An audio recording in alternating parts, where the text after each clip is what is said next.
வணக்கம். இது ஐபிசி தமிழின் மதிய நேர பிரதான செய்திகள். முதலில் தலைப்புச் செய்திகள். இலங்கையில் தடை செய்யப்பட்ட அமைப்புகள், புதுப்பிக்கப்பட்ட வர்த்தமானி வெளியீடு.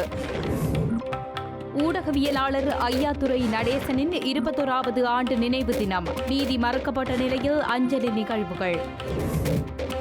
இலங்கை கடற்பரப்பில் புதைக்கப்படவுள்ள இந்திய படகுகள், ஏற்பாடுகள் முன்னெடுக்கப்படவுள்ளதாகவும் தெரிவிப்பு. போராட்டத்தில் குதித்த மட்டக்களப்பு பல்கலைக்கழக மாணவர்கள் குறைபாடுகளை நிவர்த்தி செய்யுமாறும் கோரிக்கை. திமுக பொதுக்குழு கூட்டம், மதுரை செல்லும் முதலமைச்சர் மு.க.ஸ்டாலின். இனி தொடர்வது விரிவான செய்திகள். ஸ்ரீலங்காவில் தடை செய்யப்பட்டுள்ள அமைப்புகள் மற்றும் நபர்களின் பெயர்களை அறிவித்து புதுப்பிக்கத்தக்க வர்த்தமானி அறிவித்தல் ஒன்று வெளியிடப்பட்டுள்ளது. ஸ்ரீலங்கா பாதுகாப்பு அமைச்சின் செயலாளர் சம்பத் துயகொந்தாவால் இந்த வர்த்தமானி அறிவித்தல் வெளியிடப்பட்டுள்ளது. இலங்கையில் 15 அமைப்புகள் மற்றும் 217 நபர்களின் பெயர் விவரங்கள் குறித்த வர்த்தமானி அறிவித்தலில் குறிப்பிடப்பட்டுள்ளன. இதன்படி தமிழீழ விடுதலை புலிகள் இயக்கம், தமிழர் புனர்வாழ்வு அமைப்பு, தமிழர் ஒருங்கிணைப்பு குழு, உலக தமிழர் இயக்கம், நாடு கடந்த தமிழீழ அரசு, உலக தமிழர் நிவாரண நிதியம், கனேடிய தமிழர் தேசிய அவை மற்றும் டிவைஓ என அறியப்படும் தமிழ் இளைஞர் அமைப்பு ஆகியன இலங்கையில் தடை செய்யப்பட்ட அமைப்புகளாக அறிவிக்கப்பட்டுள்ளன. அத்துடன் எக்ஸ்யூ என்று அறியப்படுகின்ற தலைமையக குழு, தேசிய தௌஹீத் ஜமாத், ஜமாதே மிலாதே இப்ராஹிம், விலையாத் அஸ் ஜெயிலானி, டருல் ஆதுர் அத்துபவியா, இலங்கை இஸ்லாமிய மாணவர் ஒன்றியம் மற்றும் சேவ் த பேர்ல்ஸ் ஆகியனவும் இலங்கையில் தடை செய்யப்பட்ட அமைப்புகளாக அறிவிக்கப்பட்டுள்ளன. பயங்கரவாதத்துடன் தொடர்புடைய செயற்பாடுகள் காரணமாக குறித்த அமைப்புகள் தடை செய்யப்பட்ட அமைப்புகளாக அறிவிக்கப்படுவதாக பாதுகாப்பு அமைச்சு விடுத்துள்ள வர்த்தமானி அறிவித்தலில் குறிப்பிடப்பட்டுள்ளது. மட்டக்களப்பில் படுகொலை செய்யப்பட்ட சிரேஷ்ட ஊடகவியலாளர், நாட்டு பற்றாளர் ஐயாத்துரை நடேசனின் 21வது ஆண்டு நினைவு தினம் இன்று வடக்கு கிழக்கு தமிழர் தாயக பகுதிகளில் நினைவு கூறப்படுகிறது. இந்த படுகொலை தொடர்பாக நேரடியான சாட்சியங்கள் பதிவு செய்யப்பட்டு கொலையாளிகள் இனம் காணப்பட்ட போதிலும் இதுவரையில் எந்தவொரு விசாரணைகளும் ஸ்ரீலங்கா அரசாங்கத்தால் முன்னெடுக்கப்பட்டதா என்கின்ற நிலையில் நினைவு தினம் கடைபிடிக்கப்பட்டு வருகிறது. 2004ஆம் ஆண்டு மே மாதம் 31ஆம் தேதி ஊடகவியலாளர் நடேசன் தனது அலுவலகத்திற்கு சென்று கொண்டிருந்த போது மட்டக்களப்பு எல்லை வீதியில் வைத்து ஸ்ரீலங்கா இராணுவத்துடன் சேர்ந்து இயங்கிய ஆயுதக் குழு ஒன்றினால் சுட்டுக் கொல்லப்பட்டார். அவரது மரணத்திற்கு நீதி கிடைக்காத நிலையில் 21வது ஆண்டு நினைவு தினம் கடைபிடிக்கப்படுகின்றது. ஐயாத்துரை நடேசன் இலங்கையின் முன்னோடி தமிழ் ஊடகவியலாளர் ஆவார். யாழ்ப்பாணம் நெல்லியைச் சேர்ந்த இவர் நெல்லை நடேசன் என்ற பெயரில் எழுதி வந்தார். இறக்கும்போது இவர் இலங்கை தமிழ் ஊடகவியலாளர் ஒன்றியத்தின் துணைத் தலைவராக பணியாற்றியிருந்தார். குறிப்பாக ஐபிசி தமிழ் ஊடகத்தின் ஊடகவியலாளராகவும் பணியாற்றியிருந்தமை குறிப்பிடத்தக்கது. யாழ் மயிலட்டி துறைமுகத்தில் நீண்ட காலமாக தடுத்து வைக்கப்பட்டுள்ள இந்திய படகுகளை கடலில் புதைப்பதற்கான ஏற்பாடுகள் இடம்பெற்று வருவதாக யாழ் மாவட்ட நீரியல் வள அதிகாரி தெரிவித்துள்ளார். இலங்கை கடலில் அத்துமீறி உள்நுழைந்த குற்றச்சாட்டில் தடுத்து வைக்கப்பட்டுள்ள சுமார் 123 இந்திய ரோலர் படகுகளை அறிவித்தல் கிடைத்ததும் கடலில் புதைப்பதற்கான நடவடிக்கைகள் மேற்கொள்ளப்படும் என கடற்தொழில் நீரியல் வள திணைக்கள யாழ் மாவட்ட உதவி பணிப்பாளர் தெரிவித்துள்ளார். யாழ் மாவட்ட அபிவிருத்தி ஒருங்கிணைப்பு குழு தலைவர் அமைச்சர் ராமலிங்கம் சந்திரசேகரன் தலைமையில் நேற்றைய தினம் இடம்பெற்ற மாவட்ட அபிவிருத்தி கலந்துரையாடலில் கடற்தொழில் விடய தானங்களின் போதே அவர் இவ்வாறு தெரிவித்துள்ளார். சுமார் 3 தொடக்கம் 4 வருடங்களாக யாழ் மயிலட்டி துறைமுகத்தில் இந்திய அத்துமீறிய ரோலர் படகுகள் தடுத்து வைக்கப்பட்டுள்ளதாகவும் உள்ளூர் கடற்தொழிலாளர்கள் அவர்களது படகுகளை கட்டுவதில் இதனால் பாரிய இடர்பாடுகளை எதிர்நோக்கி வருவதாகவும் குறிப்பிட்டுள்ளார். இதன் காரணமாக குறித்த படகுகளை கடலில் புதைப்பதற்கான ஏற்பாடுகள் இடம்பெற்று வருகின்ற நிலையில் கடலுக்கு ஆபத்தை ஏற்படுத்தக்கூடிய உபகரணங்களை குறித்த ரோலர் படகுகளிலிருந்து அகற்றும் நடவடிக்கைகள் இடம்பெற்று வருவதாகவும் தெரிவித்துள்ளார். பாதுகாப்பு அமைச்சின் அனுமதி கிடைத்ததும் கடலில் புதைப்பதற்கான நடவடிக்கை மேற்கொள்ளப்படும் என கடற்தொழில் நீரியல் வள திணைக்கள யாழ் மாவட்ட உதவி பணிப்பாளர் தெரிவித்துள்ளார். வடக்கு கிழக்கில் தமிழ் தேசிய கட்சிகள் என்ற நிலைப்பாட்டை தாண்டி முஸ்லிம் தமிழ் பேசும் கட்சிகளுடன் இணக்கப்பாடு எட்டப்பட்டுள்ளதாக தமிழரசு கட்சியின் பதில் பொதுச் செயலாளர் எம்.ஏ. சுமந்திரன் குறிப்பிட்டுள்ளார். கிழக்கில் ஸ்ரீலங்கா முஸ்லிம் காங்கிரசுடன் இணக்கப்பாட்டு ஒப்பந்தம் மேற்கொள்ளப்பட்டுள்ளதாகவும் அவர் குறிப்பிட்டுள்ளார்.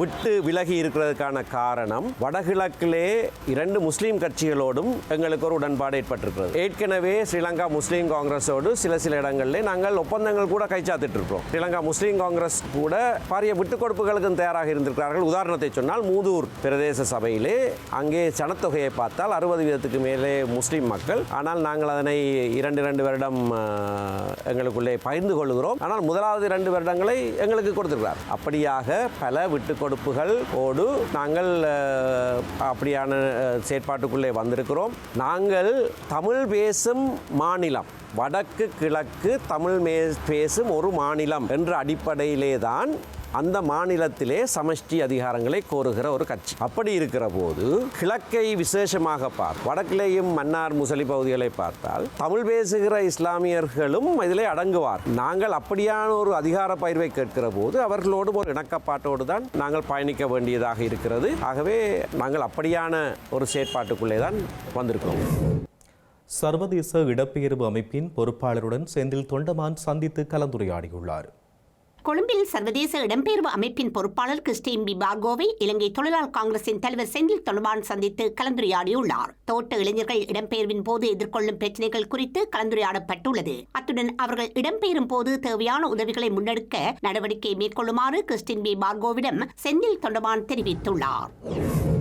பல்கலைக்கழகத்தில் காணப்படுகின்ற குறைபாடுகளை நிவர்த்தி செய்ய கோரி மட்டக்களப்பு வந்தாரமூலை கிழக்கு பல்கலைக்கழக மாணவர்களால் கவனஈர்ப்பு போராட்டம் ஒன்று முன்னெடுக்கப்பட்டுள்ளது.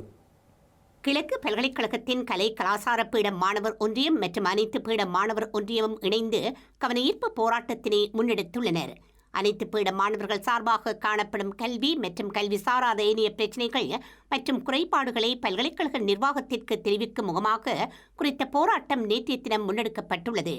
போராட்டத்தில் அனைத்து பீட மாணவர்களும் பங்கேற்றதுடன் பல்கலைக்கழக நிர்வாகத்திடம் முறைப்பாடுகள் தொடர்பாக மாணவர்களால் கடிதம் ஒன்றும் சமர்ப்பிக்கப்பட்டுள்ளது. கொழும்பில் நிலவுகின்ற சீரற்ற காலநிலையால் மக்களின் அன்றாட வாழ்க்கை பாதிக்கப்பட்டுள்ளதுடன் பாரிய அளவிலான சேதங்களும் ஏற்படுத்தப்பட்டுள்ளன. இதேவேளை மலையக பகுதிகளிலும் மழையுடனான காலநிலை நீடித்து வருவதால் மக்களின் இயல்பு வாழ்க்கை பாதிக்கப்பட்டுள்ளது.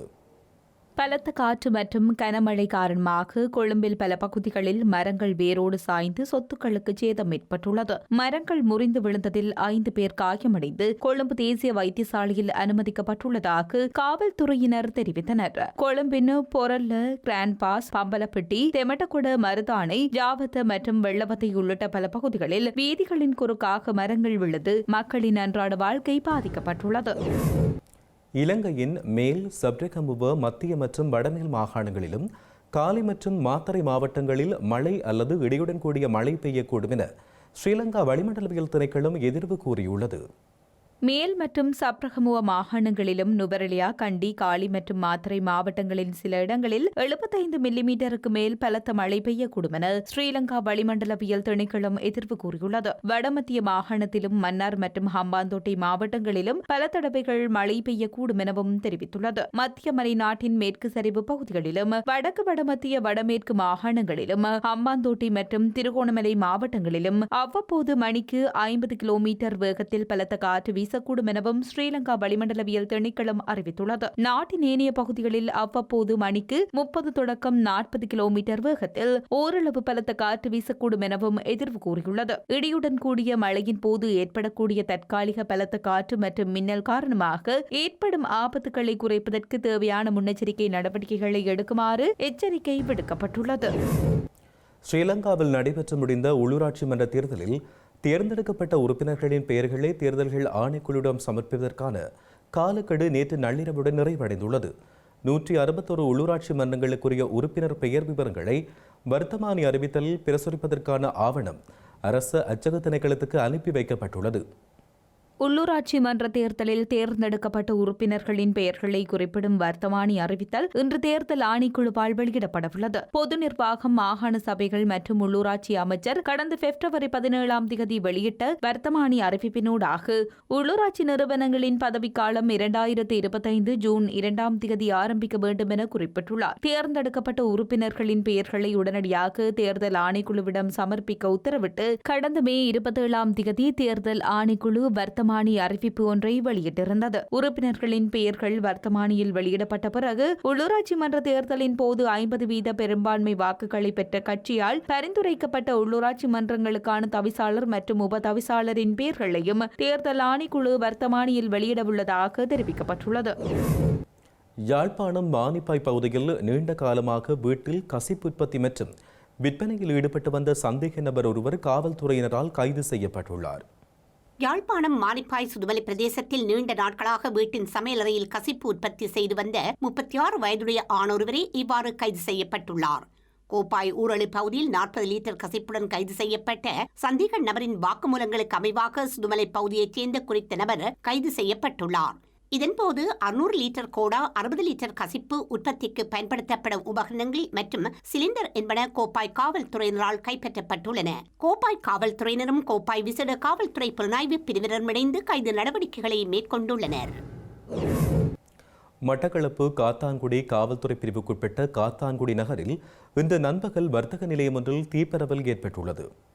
மட்டக்களப்பு காத்தான்குடி கடற்கரை வீதியில் உள்ள பல்பொருள் அங்காடி வர்த்தக நிலையம் ஒன்றினுள் ஏற்பட்ட பாரிய தீ பரவல் காரணமாக வர்த்தக நிலையம் முற்றாக எரிந்து சாம்பலாகியுள்ளது. இதனால் பல லட்சம் ரூபாய் நஷ்டம் ஏற்பட்டுள்ளதாக தெரிவிக்கப்படுகின்றது. மட்டக்களப்பு மாநகர சபையின் தீயணைக்கும் படையினர் மற்றும் காத்தான்குடி நகரசபை தீயணைப்பு படையினர் குறித்த இடத்திற்கு விரைந்து தீயை கட்டுப்பாட்டிற்குள் கொண்டுவர முயற்சித்த போதும் வர்த்தக நிலையம் முற்றாக எரிந்து சேதமாகியுள்ளது. சம்பவம் தொடர்பான மேலதிக விசாரணைகளை காத்தான்குடி காவல்துறையினர் மேற்கொண்டு வருகின்றனர்.